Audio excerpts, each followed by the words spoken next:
as follows. We were learning the halachas of sחיטה. So it came out that the sחיטה that they told of dash, grapes and olives were d'oraisa. Other fruits that one usually squeezes, are midrabanan, called tutim and rimon. Okay, now we started at the very end discussing what's the story with not natural juices. In other words, the liquids that got in there through cooking or got through pickling. Let's assume I take a pickle, right? And I squeeze the pickle juice out. Pickle juice essentially is not from the pickle, it's from the brine or the vinegar, whatever it was pickled. Okay? So you have two scenarios. Either you just want to fix up the pickle, there's too much juice in it, but you're not really interested in the juice, or you want to use the pickle juice.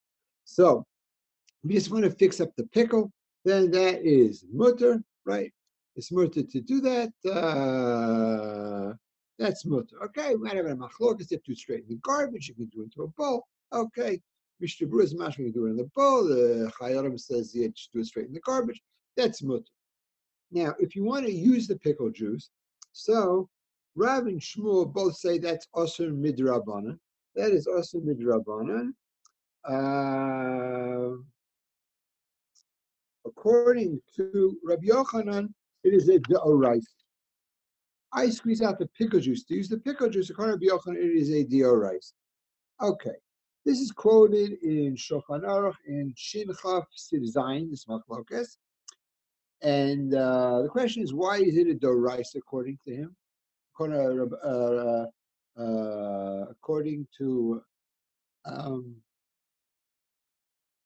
Rabbi Yochanan, okay?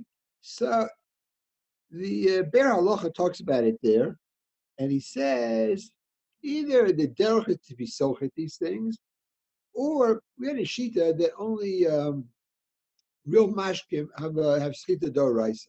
So olive oil and wine are one of the zayin mashkim. So it couldn't be you pickled it. It's salt water, so it's really water. And as a shame mashkim. Vinegar, I don't know. The Ber Halacha wants to know. Mafito that pickle should be doraisa according to Rabbi Yochanan. Anyway, the Maaseh, it's a machlokas Rishonim had a paskin. It's a machlokas Rishonim. Bunch of Rishonim paskin. It's only a drabanan. Rabbeinu Chananel paskin it is a deoraisa, right? Rif and Rambam say it's a drabanan. Rabbeinu Chananel says it is a deoraisa like Rabbi Yochanan. As I said in Siv Zayin, the Machaber brings both sheets. Now, Rabbeinu Chananel happens to paskin. He has a double chumrah here.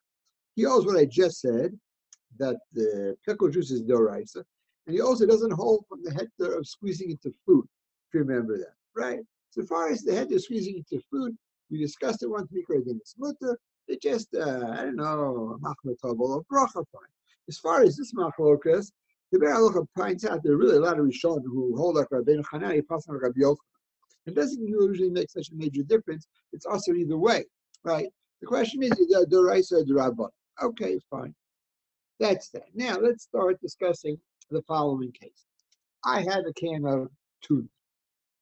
I open up the can of tuna, and there's oil in there, there's water in there. Often you take the cover and you squeeze it out. So most people just do it to get rid of it, right? They can do it to get rid of it. They're not interested in the oil or the water. So this is pickled cooked, and you're doing it to fix the thing up. So that's mutter. That's mutter. Again, according to the Mishnah Berurah, you can do it even in a bowl. According to the Chayyim, you have to throw it directly out, not just afterwards. Fine, go. Okay. Now let's start over here. Rabbi writes, this is a Shulchan Aruch, in Shin Chaf Siv Ches. Somebody squeezes out a fish from its brine, right? It's like squeezing out pickles and cooked things. As exact same halacha. Says the Mishnah Berurah, it's not its natural liquid of the fish. It's because it was pickled or cooked, whatever it is, and that's why it's mutter. Okay, fine. Yof. Now, this is quoted in the Shmir Shabbos. He writes here as follows. In Halacha Ches, Perakei Halacha Ches.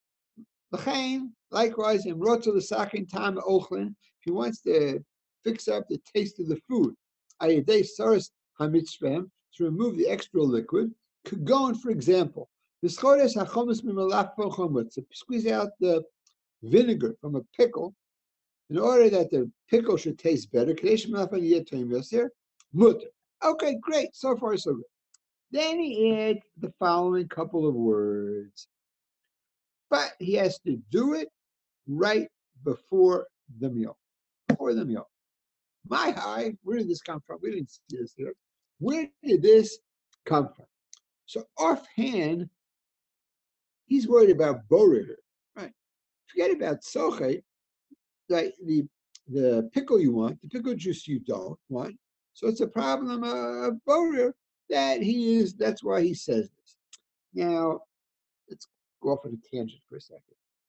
Why in every case of soche is there not a problem of borer? This is an age-old problem, and there's literature on it. Okay? So let's start over here. Magen Avram writes in Shiur Tes Os Tes Zayin, because it's all one min. It's all pickle. You have to have two minim, right? You can have nothing is, objective solace here. It's the pickle you want, the pickle juice you don't want. So it's all pickle, and one min, there's no problem of borer, especially where it is edible. Okay, this is a big machlokes that was discussed, and we discussed whether or not you can peel fruits and vegetables, and most people eat it. Fine. So just to answer the Magen Avram assumes that it's mutter. There's a Magen Avram that says the problem with peeling a pickle, actually peeling an apple, right? Look at the Mishnah Berurah in the end of Shin Chaf Aleph, it's a cotton pig salad. So the Shmir Shabbos answers in footnote 9 test. He's talking about it, an apple that the peel is inedible. Fine, go. Okay, that's one approach. It's all edible and it's all one thing. Now there's another approach, and that is as follows. Pickle juice isn't edible, though. No one would drink the pickle juice in their right mind. Look, you could add it to something maybe. You don't have to drink it the way it is. Okay, I hear. You say subjective solace. People eating the pickle. I hear. Don't know what to say. Never heard of anyone. I don't know. You hang around yeshivas long enough, you see all kinds of things. Yeah, I've seen. There's a guy in Y. There's a guy in Y used to put ketchup. Yeshiva drink that. Anyway, okay. I hear the question. Okay, now there's another possibility here. We didn't learn Bora. We learned, when you do Brera, normally, let's say this is a stone. You take the stone out of here. So when I'm taking the stone out, and the stone's what's moving. So then what? It's clear I'm taking solas from Mocha. But I want to discuss with you, let's assume you take a tea bag out of the tea, and that's no problem because it's a big thing in a liquid, but you sit there and you wait until all the droplets drop out of the tea bag, right? So we discussed among other issues there. Is that called ocha from solus from ocha? What you want is the tea. What you don't want is the tea in the tea bag. That's what you don't want, right? So on the one hand, you're standing there. What's moving are the drops of tea, right? It's dripping out. But what's in your hand is the tea bag. So what's the koveya? What's moving or what's in your hand, right? We had a machlokas there, a whole machlokas was there, like Tal and what was the other one? I forget. There's a machlokas there, right? There's a machlokas, Chazarish, I think it was. There's a machlokas. What are you borrowing from what? So it could very well be that if I take the pickle and I squeeze the pickle out, I'm holding the pickle, right? What's moving is the pickle juice, right? But what's in my hand is the pickle. So it could be there really is a problem with borer. Just that what? The koveya is what you have in your hand, and then you have to do it the Shmir Shabbos. It says do it right before the meal. So schiita, you have one issue, you're not losing the pickle juice. And as far as the borer, you're doing it before the meal, and you're holding the pickle, and that's good enough. That could also be a possibility. Just in general, this topic, the Egleg Tal talks about it in borer, in Shiur. It talks about it there. The Eider Turner talks about it on page 96, in footnote Pei. There's literature about this problem. What happens to Borough when you're doing Soche? Okay, now the Shmir Shabbos writes over here in footnote Pei Tes. He writes here as follows. One second, where is this? Not where I think it is. 1 second.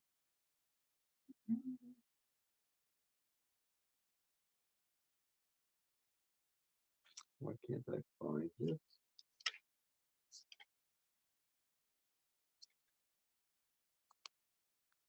Oh, excuse me, Chof test, that's the answer. He writes here as follows.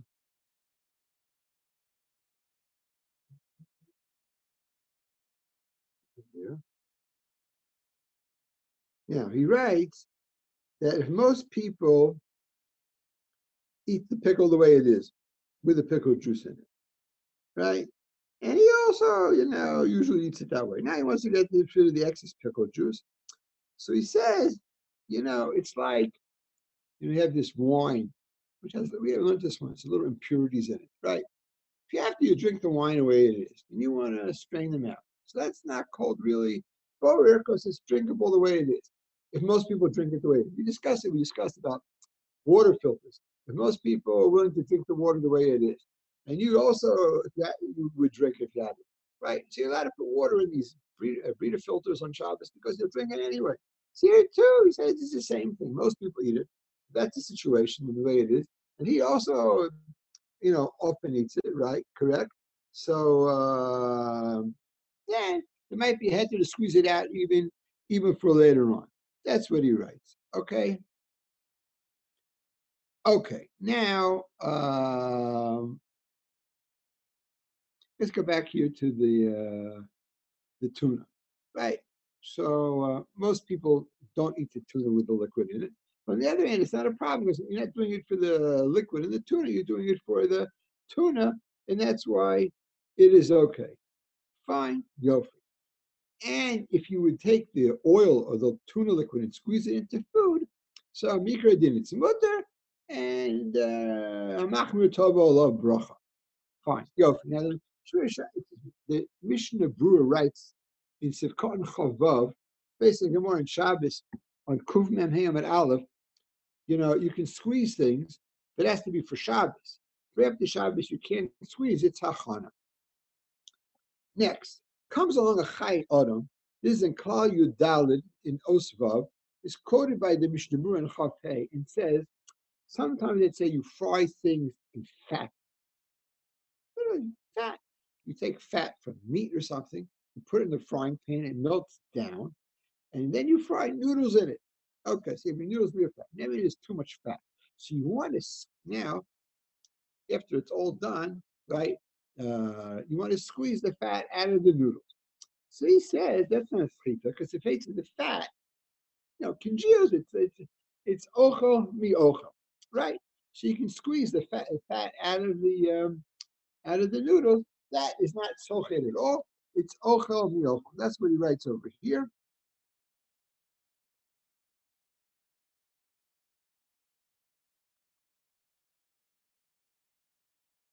Am I here? Okay, here we are. Right. This called laksha, that's noodles from the fat that's absorbed in them, right? Right? So first of all, if it's just to get rid of it, that's fine. If you want to use the fat, Chaim says because of what? It's ochel. It's ochel mi ochel. There's no problem of sochel. Now that's if it's fat.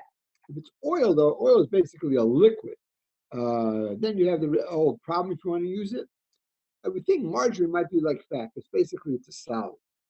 Okay, that is what I have to say about this. Now, next topic.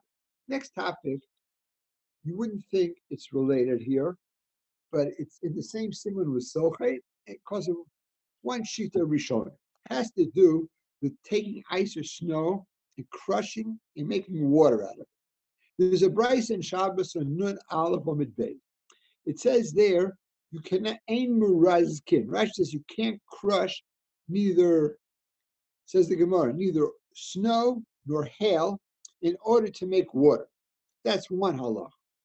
Halacha B is, but you can put the snow or the hail into a cup or into a bowl of water, and then there's no problem. That is the price. Now, what's the whole problem here to begin with? There's a machlokes here of Rishonim. Rashi writes on the spot, it's like you're creating something. It's something that looks like a malacha. It's an Easter drabanan, but it looks like a malacha. Malacha is something creative. It looks like you're creating something. You're creating water. I'll tell you. It reminds me of, let's say on Yom Tov. On Yom Tov, you're allowed to burn things. Havara is one of the malachas that's mutter. But you can't strike a match. Why can't you strike a match on Yom Tov? Because you're creating a fire. It's one of those type of things. It looks like a malacha. That's the take of Rashi.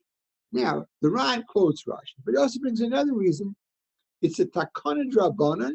You might come to squeeze fruits, grapes, and olives. Because it looks like, even though it's not outside of emes, it looks like you're squeezing the water out of the ice. Fine.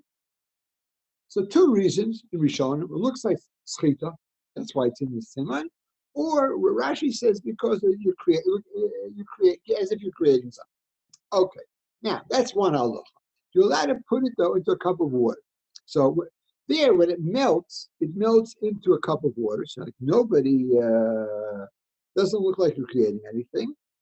And also, when it melts into the water, so it happens by itself. It literally happens by itself.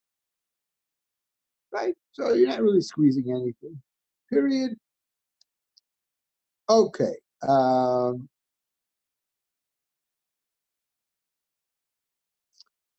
Now, that's the Gemara. The following thing is a machlokes rishonim. You don't put the ice into a cup of water. You have two issues that are machlokes rishonim. A is you put the ice into an empty cup, not into water. But you don't crush it to make water. You just let it sit there, and then it melts by itself, but not into water. So the Sefer Truma says it's awesome. And the Beis Yosef says most poskim argue. Period. Now, why does the Sefer Truma says it's awesome? He says no lie. The question is what he meant. So if you look in the Shmir Shabbos Hilchos in Perek Yud, footnote Yud Daled, right? So the Dove Misharim thinks, no, there's some problem of muksa somehow. Okay, muksa. Because first you had ice, now you have water. However, the quotes there, the Panim Iro says, no, it doesn't mean no. It means molin. It's you're creating something, right? You're creating the water. Period. Now, I think the more partial shot is doesn't mean muksa. The problem is like you're creating. The question is you're not actively doing it, just happening by itself, right? So if the problem is it looks like you're doing a malacha, looks like you're creating something. The question is, you have to be actively doing it or just putting it in a situation where it happens by itself. Is that also a problem? If the problem is a problem of sחיטה, so offhand, the issue is, if you crush it, it looks like you're squeezing. If it happens by itself, the question is there mashkin shezov? We learned way back when that fruits, that if you put them there and they crack open on Shabbos and the liquid comes out, then there's a takana drabon and mashkin shezov, because then you might squeeze them. So here too, the question is by ice, is there mashkin shezov? Okay. Now, if you remember, this topic showed up, this machloka showed up in Shin Yud Ches, Deep Bishul,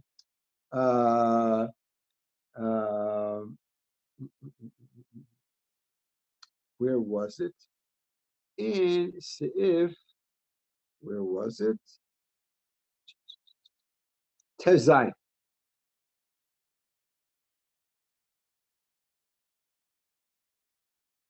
Remember, we learned that solids ain't bishul achar bishul. In liquids, rechoshesh l'chomra, you don't read up cooled off liquids. What's the story with congealed fat? Because congealed fat right? Right now, it's a solid. But when you start heating it up, it's going to melt, and then it's going to get heated up. So, Mechaber holds there's no problem with bishul, because right now it is a solid. And he says it's mutter. There's no problem. Comes along the Ramah, and the Ramah says what? It's also not because of bishul. Bishul is not a problem. You're changing forms here, right? You have a solid glob, and you're making it a liquid gravy, correct? So that's the machlokas. Can you take something congealed and what and leave it, and it'll melt? It was a machlokas. So the Chaver said it was mutter, and the Ramah says no, we're machmir. But the Ramah says that if there is he said it's good to be machmir lechat chila. That's what he writes over there, and he writes, but if there's a tzara, you can be makel. Right? What was the lashon of the Ramah there? And the Mishnah Berurah says something, but yeah, but if you did it, you can have it. But was this in Shiur Ches Tzayin? All right, so the congealed gravy. There are those who are machmir, right? But in the case of tzarach, you can rely that it is mutter, right? If you remember, we discussed this there. We have a little bit, it just melts into the piece of chicken, there's no problem because it's like it melts into water, right? And we also said, but if you throw a bunch of gravy into a pot of soup, and you see it all, even though it melts, you see it all floating on top there, that doesn't help. Because even though it melts into the soup, you still see it by itself. Fine, okay. So this machlokas, whether you can put it where it doesn't get absorbed in something, but it happens by itself, there's a machlokas Mechaber Ramah. L'chadchila we are. Ramah is machmir, but if it's a tzarach or a b'diavad, then it is mutter. I'll tell you, the Shmir Shabbos writes in Perkut Halacha Gimel that if you did this with water, ice, made water this way, so he says, if you have other water, it's not called a b'diavad. Other water, just sweep that. Otherwise, you can drink the water. Okay.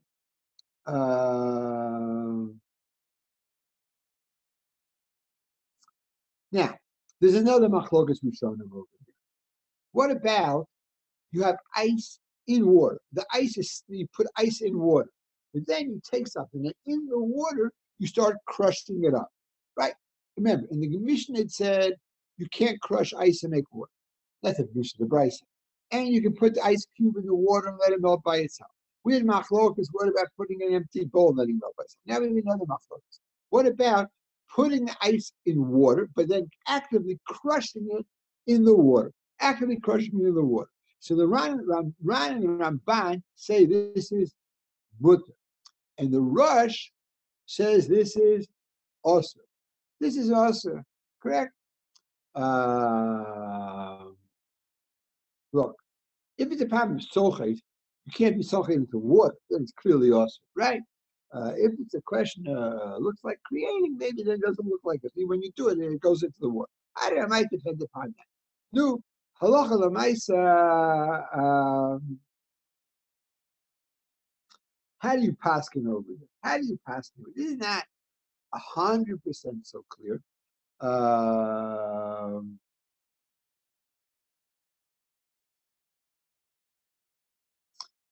The Sharat Tzion in Shin Yud Ches Os Kuf Mem Vav says he thinks that from the Shulchan Aruch over here in Shin Chaf, it's mashma that it is awesome. And the Mishnah Berurah himself says Tov lahachmir l'chadchila. This is also how the Shmir Shabbos passed the Perek Beis Halacha Yud. Excuse me, Perek Yud Halacha Beis. That's also with crushing up the congealed fat over the piece of meat where it melts in. And but they call it Rabbi Yosef, who says no, he holds it's man b'shos. Okay, period. Let's leave all that. Now let's go on here. The following thing, Mishnah Berurah in Shin Chaf Lamed Beis quotes from the Beis Yosef. You have a big piece of ice, and you want to break off a little piece of ice, so it's mutter. It's mutter. Mishnah Berurah quotes from the Beis Yosef, and why? He says even though a little bit of piece of ice are going to be like are going to break off with that piece of ice, little no, shreds of ice and they're going to melt. You have no kavanah for this. And also it goes to the ibud. Fine. Now, Rabbi Ida writes, based on this, that goes to ibud and not interested in anything. I don't have this anymore. I used to have a tray with ice cubes. And there was a thing, they might get stuck. You pick this up and they all broke apart. And you had your ice cubes broken apart, right? Correct? Yeah, I still have one of those. Great. Okay. So you know what it is. Okay. So he says it's not a problem. It's not that much, and whatever breaks off, little things break off, and it goes to evil. Similarly, he says, let's assume the ice cubes got stuck together. So you want to put it under a stream of water, but basically just to melt down and go to evil. What he holds that is mutter. Okay. He says there though, do not use an ice chopper. He claims that it is uvda d'chol. Fine, that's uvda d'chol. Now, let's assume you want to put a bunch of ice cubes in a bowl and put it on the table. Now, when people take drinks, they put ice cubes in. But it's going to melt a little bit, and then you have a little puddle at the bottom.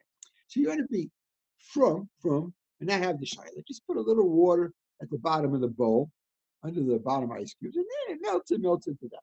That's the. But Rabbi thinks it's mutter anyway, because you're not really interested in the water that melts, and you don't have to worry about it. That's what he writes over here. Here is it on page 118. He writes that this is not a problem.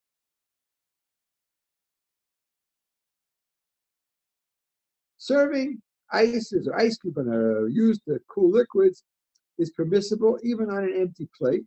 Although these will melt partially, it's permissible because the intention is not for the liquid. It's inconsequential. He's not really interested. Okay, that's what he writes over here. Now, Rabbi Rabbi has a couple of interesting takes over here. Islamic test, Avos Malachos. Let's start over here. He writes, is on page 367. Let me just find this place here. He writes as follows here. 1. Crushing the ice cubes to remove from the ice tray. It is permissible to break apart ice cubes that are frozen together in the compartments of the tray, even though much of the ice will become crushed as a result, because one does not intend to produce water from the fragments, nor is any significant melting inevitable. In fact, one may even chop or crush ice deliberately if his only purpose is to produce a supply of crushed ice, and he knows that very little of the crushed ice will melt before it is used. Fine. As we explained above, the provision of crushing ice only applies where the crushing is meant to produce liquid. Okay, I told you not to use an ice chop. That is 1. Next, right over here, page 361, as follows.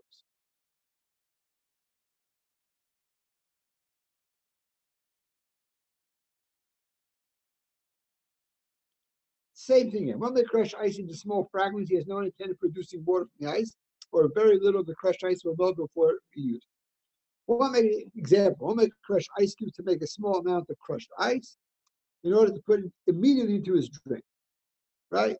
However, one may not crush the ice if it is inevitable that some will melt and a significant quantity of water will accumulate before it is used. Okay, next, right over here on page 364. This, I'll tell you. I never saw this before I saw it in this book. Listen to what he writes here. According to some poskim, there's no provision whatsoever of taking ice or other frozen liquid from the freezer and allowing them to stand and melt in room temperature. Right? Therefore, he writes, for example, one may move a container of frozen milk or juice from the freezer to thaw at room temperature if there is a need for the melted liquid.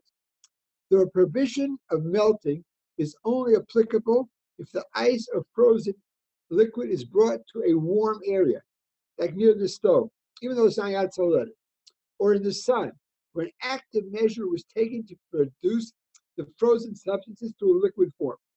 On the other hand, allowing a frozen liquid to defrost at room temperature merely consists of removal of its cold environment and is therefore not considered research and is perfectly permitted. This is interesting. You're allowed to melt in an empty bowl, even for the liquids, if it is room temperature. Now, I was trying to figure out where did he get this from? I never saw it anywhere else.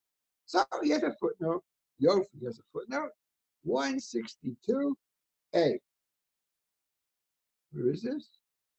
162a. Where am I here? Kach Shamati Poskim. I heard this from Poskim. No names.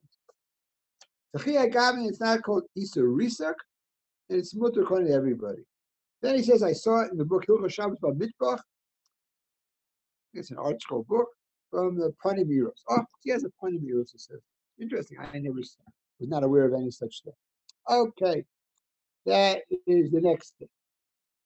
The last thing from here right now, he writes, again on 367, based on this, he writes over here, it is permissible to bring a plate or a tray of ice cubes to the table, even though they begin to melt before being used, because the melting occurs on its own and unintentionally. Furthermore, the melted water is not needed or desired. Then he writes, there's also basis to contend that the prohibition of melting does not apply at all where the ice is simply left to remain in room temperature.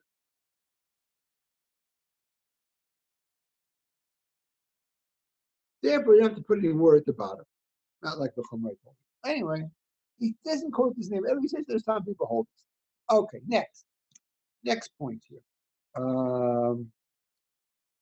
You have a pail of water, and the pail of water is winter, and it's cold outside, and the water froze on the top. The water froze on the top, but there's liquid water underneath. You want to break the ice to get the liquid underneath, right? So, Rabbi writes in Shiur Sif Yud, this is permissible. This is permissible. Mutar l'shbar hakerach, in order to take the water from underneath it, right? For all above reasons. Not interested in melting anything, whatever. And then but then you have a machlokas quoted in the Mishnah Berurah and Lamed Vav. Let's say the lake froze over. You want to break the ice in there in order to get the water underneath. Magen Avram says this is osur because it's connected to the ground. It's a problem of bona v'sosa. That's what he writes. It's a problem of bona v'sosa. Mishnah Berurah and Lamed Vav. Right? It's because of Magen Avram that in the river or in the well you can't do this because it's attached to the ground. It's a problem of bona v'sosa. Then he writes, a lot of Achronim disagree. And they say, no, it is a shame. Mine that part of the ground, and there's no bona v'sosa. Says the Mishnah Berurah, the Tzorcha Shabbos, you can be maker. Tzorcha Shabbos, you can be maker. Okay. So he writes over here, Rabbi Rabbi on page 368, as follows. He writes, where am I?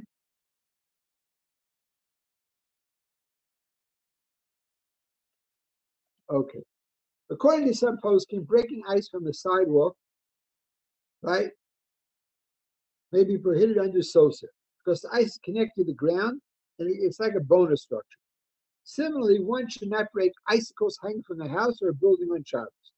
That's what he wrote. Again, there's many who argue, and B, if it's Tzorcha Shabbos, like something could fall, something could slip, it's probably okay.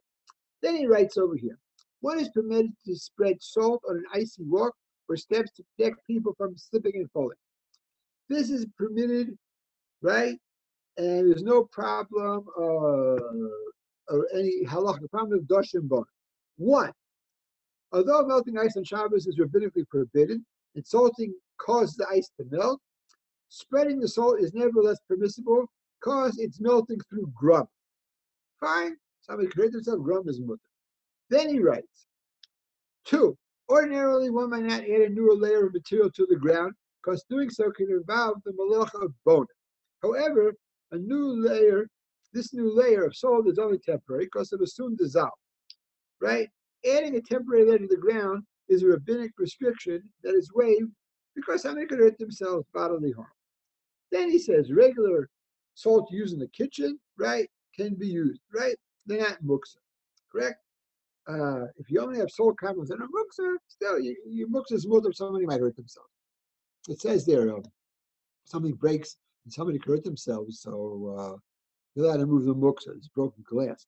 Next. So Rabbi would allow one to shovel No. Patience, okay? if it's gonna freeze or not. One sec. Now, I'm not done yet, okay? The question of spreading sand, not salt, is more serious, right? More serious because some say it's spreading sand on the ground. It creates a problem of bona because a permanent new layer that is added to the ground, okay? And it might be a problem of bona. Sand, unlike salt, does not dissolve and remain on the ground indefinitely. It become part of the path or walk. But then he writes, for those who are lenient, some posts can permit it. Why?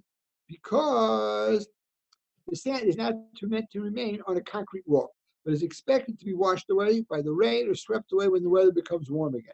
Since the permanent presence of sand on a concrete walk is undesirable, it is argued that spreading the sand is no different than spreading salt. This heter doesn't help when it's a dirt path, okay? Now, if you know there's going to be a problem, the sand to do this, because otherwise it's muksa, right? Then he writes, straw or wooden shavings are preferable to sand because they're certainly going to remove later on, okay? But again, if you know, it should be miyachid before Shabbos, that it shouldn't be a problem of muksa. Then he quotes you should do it with a shinoi, whatever, correct? Put it on the bottom of the box and shake it off, right? Or the back side of the shovel, period.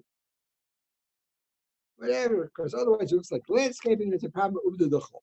That's what he writes over here. Okay, you asked me about shoveling. Okay, I wasn't going to get to this. Let me see. Yes, this he has somewhere else. Where does he have this?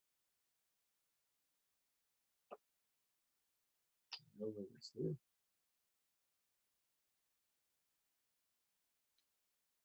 He writes here, shoveling snow can involve questions of bono soser, especially if the snow has begun to melt and refreeze. Removing the hardened snow from the ground can be classified as machshe, also being leveling a ground, mashme gumos, right? Yitzhak talks about it. Then he writes, in case of soft snow, then it's more calm. By the way, there's a big machlokas between the Shiur Shabbos and Ramosha Feinstein. Shiur Shabbos holds snow is not muksa. Snow is not muksa, period. Back up. It says in Mishnah Berurah, we paskin rain that comes down on Shabbos is not muksa. There's no problem with no light. It was in the clouds here before. Pizza. Rain is not muksa. Okay. If it's filthy, you can't use it for anything, then it might be because of that. The regularly rain in itself is not muksa. Snow, Shiur Shabbos basically holds the same thing, is not muksa. Ramosha Feinstein holds it's muksa machmas gufo, it's not an ochel, and it's not the kli. He holds it is muksa. Okay. Anyway, he says here, back into the Rabbi Rabbi, case of soft snow, right? There'll be basis to sweep it or shoveling a path. However, some posts can claim that it is under tircha yisera because it's exertive activity, right? Therefore, according to these posts, you should not shovel and so on Shabbos, even when there is a proper area. However, one may walk back and forth while kicking away the snow with his feet in order to perform a narrow path. Period. Okay. So just sum up. Okay. One, you have to hear whether it's muksa or not. That's it. Okay, fine. But then you have other heterim, for example, use your foot or tiltle without the chazonish. Tilt them outside with a shovel, and then you don't want the snow here. Well, you can find a head. Fine. Then, or somebody can get hurt. Fine. That's A. Over the chol, That's what to discuss here. Okay, fine. It's machlokas. As far as if it's hardened, so again, that goes back to our age-old issue about things that are frozen. Is a prima bone or sosa, right? That's the question. Okay. And there, when there's a significant need, it's mutter. I don't know, whatever. If you're looking around, you have to also worry about the hotzah if there's no Arab. Okay, whatever. Look here on page 1098, 1099. What has to say? That's somebody else. Now, back to where we are. Rabbi writes in Shinchov Stifirah, you had to walk on the snow, even though snow is going to melt because of it, right? Mishnah Brewer writes, because of all the above reasons, they not use tent and consequential or whatever, not going to use it. He says from the Taz, it can't be gozer because it's like we had a Taz once that, if you dip in the river, you can't walk with your water on you 4 hours. If it rains on you, they can't be gozer because they never gozer there. Because it's a drabanan, whatever, 100 different reasons, not the normal thing, whatever. And they want to go there because it's impossible. Okay. Now, what's the story with making ice cubes on Shabbos? So, if it's a problem of sochet, there's only no problem. If it's a problem of changing forms, it is in the reverse order. Okay? So, the question is, but it happens by itself. You don't do it, you just put it in the freezer, it happens by itself. So it comes out Lamais, the Shiur Shabbos writes for good halacha dalit, it's totally imana. It's good, better not unless there's a big sorrow. Like melting like fat. Then Rabbi Eider, in footnote Shin Lamed Gimel, quotes Simcha Zelig, that was the dining brisk under a chayim, that it's mutter where it's a makom atzara. Then he quotes Moshe Feinstein. He doesn't really see why it should be also, and especially in a makom atzara, you have guessed you can be mekel. Okay. Rabbi Yosef, it's also mutter. Period. Okay, period.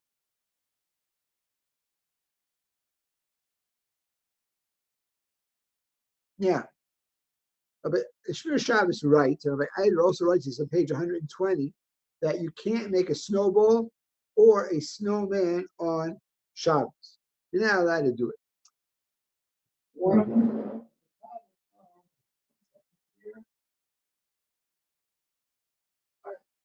One moment, I have to find this. Here we are. Rambam writes in Hilchos Shabbos, Mr. Zion here, following along. Writes, if you make cheese out of milk, you're chayiv, the rice is because of bone. Why? He says, whoever gathers together, piece to piece, and stick it all together in order to make one cohesive unit, that is doma lebina, and it is a deal rice, making cheese. So, Shiur Shabbos Hilchos writes, this is in Perek Tes Zion, Halacha Mem Dalet. He writes over here as follows. I realize I'm running out of time here. One more second.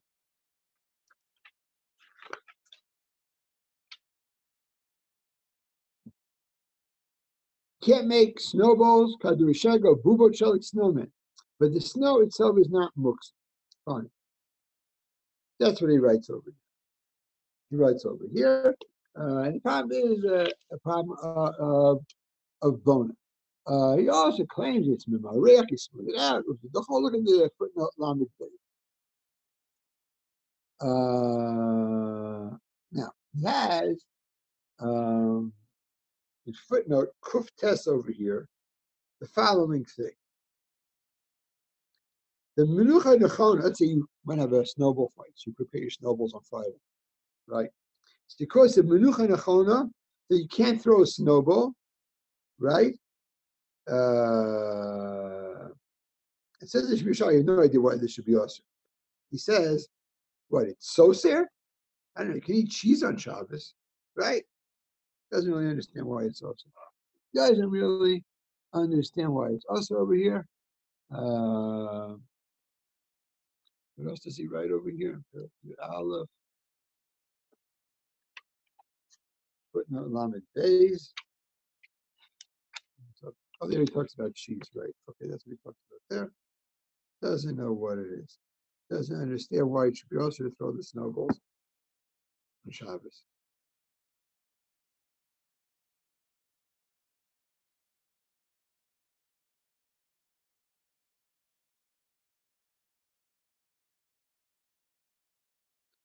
Yeah, Shlomo Zalman doesn't say the problem is sorcery. Don't know. Fine. Seder. Kol Tuv.